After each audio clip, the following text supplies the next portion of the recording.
A massive power breakdown has hit India for the second day running in one of the worst blackouts to hit the country. There's at least 10 states that have been hit because of this massive power grid collapse. कुछ साल पहले तक हमारा देश basic problem से लड़ रहा था। रोज की जरूरतों को पूरा करना ही बड़ी बात थी और सस्टेनेबिलिटी, ग्रीन ग्रोथ वो तो एक सपना था।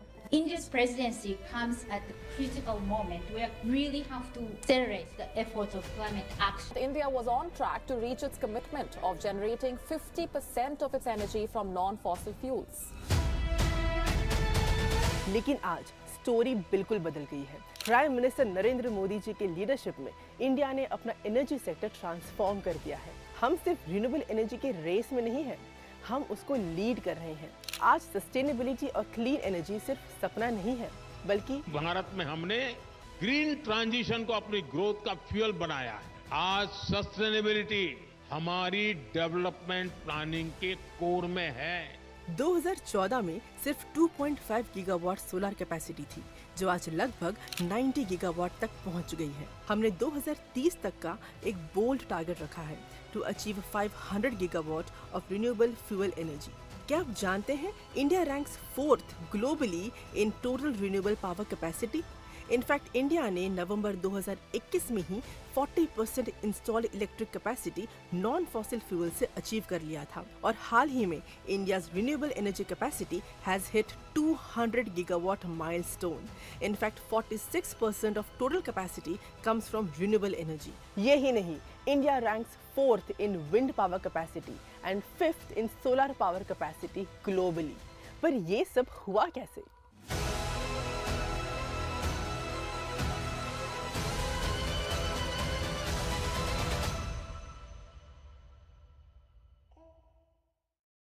I think the programs that the Prime Minister has laid out for the country are very pragmatic and really important leader in the energy transition. Modi ji की सबसे बड़ी खासियत है उनका वक्त से आगे सोचना।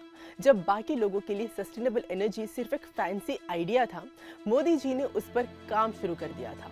जब मोदी जी गुजरात के सीएम बने, तब गुजरात बिजली की कमी से जूझ रहा था। मोदी जी ने ठान लिया कि गुजरात को बिजली की शॉर्टेज से निकालना है। सबसे पहले उन्होंने गुजरात में बिजली चोरी रोकने पर काम किया। ये सिर्फ एक बिजली प्रोजेक्ट नहीं था, ये उनका सपना था कि हर गांव, हर घर में बिजली पहुंचे। और फिर Gujarat became the first state in India to achieve 100% rural electrification. 2012 में मोदी जी ने मेहसाना डिस्ट्रिक्ट में चंद्रसन गांव में भारत का पहला canal top 1 megawatt solar power plant देश को समर्पित किया। ये प्रोजेक्ट सिर्फ एनवायरनमेंट फ्रेंडली नहीं बल्कि इकोनॉमिकल भी था। जब मोदी जी गुजरात के सीएम थे, तब उन्होंने ये यूनिक सोलर प्लांट भारत को दिया और आज भारत अपना सोलर एनर्जी का एक्सपर्टीज दुनिया के साथ शेयर कर रहा है। लेकिन ये सफर एक दिन में नहीं हुआ, इसके पीछे की एक लंबी कहानी है। चलिए थोड़ा रिवाइंड करते हैं। दोस्तों, 2014 की बात है। मोदी जी एक स्कीम लाए। इस स्कीम का नाम था solar parks and ultra mega solar power projects. अभी तक इंडिया में ऐसा किसी ने सोचा भी नहीं था। Till then, generating power from solar energy seemed out of India's reach. Why? Because India was not making solar cells. But today, India is making its own renewable energy equipments, from solar PV modules, wafers, polysilicons, to electrolyzers for green hydrogen, wind turbines, and battery energy systems. Solar parks establish किए गए to ensure कि solar projects की cost minimise किया जा सके। ये solar parks fully equipped है with transmission systems, water access, road connectivity and communication networks. उसके साथ with all necessary clearances and with zero bureaucratic hurdles. 2023 के अंत तक मोदी सरकार ने 50 सोलर पार्क्स सैंक्शन किए, जिनकी टोटल कैपेसिटी लगभग 37,490 मेगावाट है अक्रॉस 12 स्टेट्स। मोदी जी का विकास एजेंडा हमेशा से जन भागीदारी पर आधारित रहा। उनका हमेशा से यही मानना था कि जन भागीदारी के बिना परिवर्तन या विकास नामुमकिन है। चाहे वो स्वच्छ भारत हो या हर घर तिरंगा, चाहे वो वोकल फॉर लोकल हो या मिशन अमृत सरोवर, उन्होंने ग्रीन एनर्जी को भी जन आंदोलन बना दिया। 2015 में भारत सरकार उजाला स्कीम लाई, मतलब सबके लिए सस्ती और एनर्जी एफिशिएंट बिजली। इस प्रोग्राम का मकसद था एलईडी लाइट्स को लोगों तक पहुंचाना जो पुराने बल्ब्स के मुकाबले बहुत कम बिजली इस्तेमाल करती है। जब ये शुरू हुआ तब एलईडी बल्ब्स की कॉस्ट 300 से 350 रुपए थी, लेकिन सिर्फ 3 साल में ये कॉस्ट गिरकर 70 से 80 रुपए हो गई। मार्च 2024 तक nearly 37 crore LED bulbs distribute किए गए। ये है दुनिया का सबसे बड़ा जीरो सब्सिडी लाइटिंग प्रोग्राम। इससे आम आदमी के बिजली बिल में लगभग 15% की कमी हुई and it reduced more than 38 million tons of CO2 every year.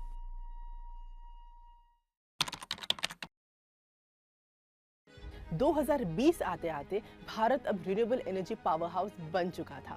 Bharat prepared था, एक्सपीरियंस्ड था और रिन्यूएबल एनर्जी के सेक्टर में अचीवर भी था। The nation was ready to cooperate and send out expertise to the world. It was ready to make global commitments. During the UN Climate Change Conference, India gave 2 big commitments. Pehla, to achieve a renewable energy capacity of 500 gigawatt by 2030 and become a carbon neutral economy by 2070. इस गोल को achieve करने के लिए सरकार ने हर साल करीब 50 gigawatt renewable energy capacity add करने की योजना बनाई। दुनिया को बर्बाद करने में हमारा कोई रोल नहीं है। पर मोदी जी ने ऐसा क्यों कहा? भारत लाया है दुनिया के लिए एक नया सवेरा, एक नई सोच। हम बात कर रहे हैं इंटरनेशनल सोलर अलायंस की। भारत का एक ऐसा इनिशिएटिव जिसने 100+ सोलर रिच कंट्रीज को जोड़ दिया है।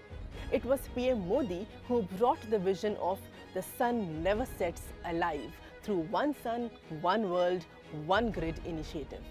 ये दुनिया के ग्रिड्स को कनेक्ट कर रहा है ताकि इनोवेटिव टेक्नोलॉजीज के साथ एनर्जी ट्रांसफर और भी एफिशिएंट हो सके। इंडिया अपने एक्सपीरियंसेस, टेक ट्रांसफर और कैपेसिटी बिल्डिंग को शेयर कर रहा है ग्लोबल साउथ के देशों के साथ। यही नहीं, India continues to lead the world in green and sustainable growth, जैसे लाइफ कैंपेन जो 2021 में COP26 में इंट्रोड्यूस किया गया, जिसका मकसद है लोगों को एनवायरमेंटली कॉन्शियस लाइफस्टाइल जीने के लिए एनकरेज करना। अगर 1 बिलियन लोग ऐसी हैबिट्स अपना लेते हैं तो ग्लोबल कार्बन एमिशंस 20% तक कम हो सकती है। सितंबर 2023 में G20 समिट के दौरान लॉन्च हुआ ग्लोबल बायोफ्यूल अलायंस। इसका गोल है सस्टेनेबल बायोफ्यूल्स को प्रमोट करना। इस अलायंस में 25 कंट्रीज एंड 12 इंटरनेशनल ऑर्गेनाइजेशंस शामिल हैं। शायद आप ये नहीं जानते होंगे कि भारत अब उन देशों में शामिल है जहां रिन्यूएबल एनर्जी के लिए डेडिकेटेड मैनेजमेंट सेंटर्स हैं। भारत सरकार ने रिन्यूएबल एनर्जी मैनेजमेंट सेंटर्स यानी REMCs को सेटअप किया। REMCs होते क्या हैं? REMCs एक ऐसा सिस्टम है जो रिन्यूएबल एनर्जी के प्रोडक्शन को मॉनिटर करता है इन रियल टाइम, जैसे सोलर पैनल्स कितनी एनर्जी प्रोड्यूस कर रहे हैं, एनर्जी एफिशिएंटली यूज हो रही है या नहीं, कितनी एनर्जी अवेलेबल है और कितनी की जरूरत है इत्यादि। REMCs एडवांस टेक्नोलॉजी से इक्विप्ड है, जैसे आर्टिफिशियल इंटेलिजेंस, मशीन लर्निंग। ये हमें real time data, weather forecasting और एनालिटिक्स प्रोवाइड करते हैं टू टेक बेटर डिसीजंस। इन सब के बीच में how can we forget the interests of our farmers? India has successfully integrated renewable energy in agricultural sector. PM Modi ने किसानों की एनर्जी सिक्योरिटी, वाटर सिक्योरिटी का पूरा ध्यान रखा है। सबसे खास बात है कि किसानों के पास अगर कोई बंजर जमीन है तो वहाँ भी सोलर इंस्टॉलेशंस लगा के इनकम कमा सकते हैं। भारत पर सूर्य देव की असीम कृपा है और जब हमारे पास लेटेस्ट टेक्नोलॉजी भी है तो हर घर में 24/7 लाइट आना अब बिल्कुल पॉसिबल है। सोचिए अगर आप अपने घर में अपनी बिजली खुद बना सके और एक्स्ट्रा बिजली को बेचकर पैसे कमा सके। पीएम मोदी का तो सपना है कि देश जीरो इलेक्ट्रिसिटी बिल की तरफ बढ़े और अब ये सपना सच हो रहा है। पीएम सूर्य घर मुफ्त बिजली योजना से अपने घर पर ही सोलर एनर्जी जनरेट करके मुफ्त बिजली का फायदा उठा सकेंगे। And it is poised to benefit 1 crore households across the country. और इससे सरकार को हर साल लगभग 75,000 करोड़ रुपए की बिजली में बचत होगी। और जुलाई 2024 तक सोलर रूफटॉप्स के लिए 1.25 करोड़ से ज्यादा लोगों ने रजिस्टर भी कर लिया है। फ्लेक्स फ्यूल का आने वाला कल पेट्रोल डीजल का नहीं बल्कि फ्लेक्सी फ्यूल का होगा। पर ये फ्लेक्स फ्यूल क्या है? 2023 में भारत ने लॉन्च की 100% ethanol fuelled world's first prototype electric car. Ethanol बनता है शुगर केन, कॉर्न और वेस्ट एग्रीकल्चरल प्रोडक्ट से थ्रू फर्मेंटेशन। जब हम इथेनॉल को पेट्रोल के साथ ब्लेंड करते हैं तो कार्बन मोनोऑक्साइड एमिशंस 30% तक कम हो सकती है। An ethanol blending program has saved more than 1 lakh crore in foreign exchange. यही नहीं, it has reduced CO2 emissions by 5 lakh metric tons.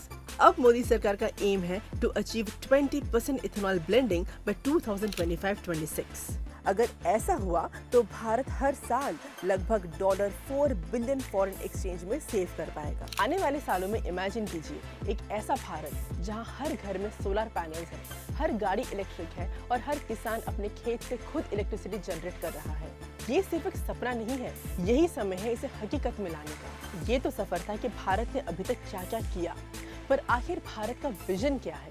Bharat का लक्ष्य है कि 2030 तक अपनी 50% electric power capacity non fossil fuel से हो। इंडिया ने प्लेज किया है कि 2030 तक न्यू व्हीकल सेल्स में 30% इलेक्ट्रिक होंगे, जिससे 45% कार्बन इंटेंसिटी कम होगी। 2030 तक इंडिया का टारगेट है to achieve green hydrogen production of 5 million metric ton per year by 2030। क्या आप तैयार हैं इस एनर्जी रिवॉल्यूशन का पार्ट बनने के लिए? अगर आपको ये वीडियो पसंद आया तो माईगव इंडिया को सब्सक्राइब कीजिए, इस वीडियो को लाइक और शेयर कीजिए। And for more such updates जल्दी से माईगव इंडिया के व्हाट्सएप चैनल को भी फॉलो कीजिए। फिर मिलेंगे एक ऐसे ही वीडियो के साथ जहां हम बात करेंगे भारत के विकास की अमेजिंग कहानी। तब तक के लिए बने रहें वाव दिस इज अमेजिंग के साथ।